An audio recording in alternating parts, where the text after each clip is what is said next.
માતા તો આભલે અડતી હોય પણ આપણા એવા નીચ કર્મના આધીન દેવને ડૂબવાનો વારો આવે। માતાજી મિત્રો, રામમાળી રામ।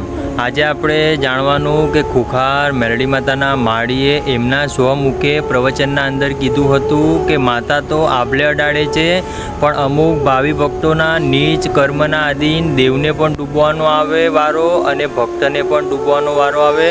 તો એવી શું વાત કરી તો હું તમને જણાવી દઉં કે માળીનો એક જ સિદ્ધાંત છે કે તમે સૌ કુળદેવીને રાજી રાખો, તમારા ઘરના અંદર ઉમરાવાળીને રાજી રાખો, ખોટી સંગત ના કરશો, ખોટા રવાડે ના ચડશો। પણ ઘણા ખરા ભાવિ ભક્તો હજી સુધી આજ્ઞાનું પાલન નથી કરી શક્યા।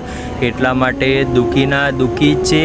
ત્યારે માળીએ આવા કટાક્ષ ભર્યા શબ્દોમાં કીધું હતું કે દેવ તો જબરદસ્ત જ હોય, કોઈ પણ દેવ કોઈને ના ડૂબાડે, પણ ભક્ત એવો મળી જાય તો દેવને ડૂબવાનો વારો આવે। તો એવું જ આપણે આજે જાણવાનું છે કે આપણે એવા કયા કર્મ કરીએ છીએ જેના કારણે આપણે ભક્તિનું ભાથું નથી ભરી શકતા।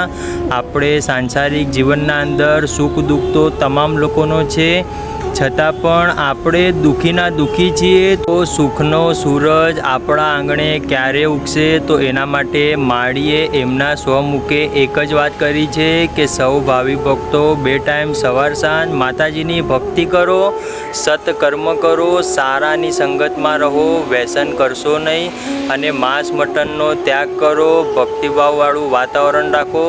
જો આવી નાની મોટી આજ્ઞાનું પાલન કર્યું તો પણ ભક્તિના અંદર માતાજીનો ભેટો થતાં વાર લાગશે નહીં। તો આવી રીતે આપણે માળીના જે આ શબ્દો છે એ શબ્દોને ઝેલી લેવા છે અને આપણું જીવન પરિવર્તન કરી દેવું છે। ત્યાં સુધી રામ રામ, રાજી રહેજો।